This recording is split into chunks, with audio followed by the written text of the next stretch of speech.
Ons gaan verder met taalverskynsels en kyk in hierdie les na neologismes. Die ander woord vir 'n neologisme is 'n nuutskepping. En dit is nuwe woorde wat gemaak word soos wat nuwe konsepte ontwikkel word.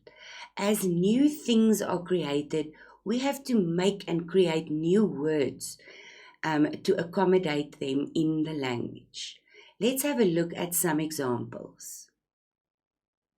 Reg, soos wat ons gesê het, dis nuwe woorde wat geskep word soos wat nuwe konsepte ontwikkel. 'n Braksakkie is 'n doggy bag.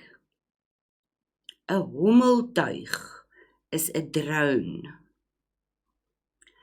Beurtkrag is load shedding. 'n Stoelpatat is 'n couch potato. 'n Vloermoer is 'n tantrum. En 'n rymkletser is wat ons 'n rapper noem.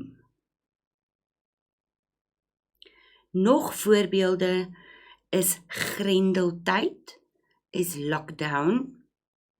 'n Toep is an app like the ones we use on our phones and laptops. En kuberruim is cyberspace.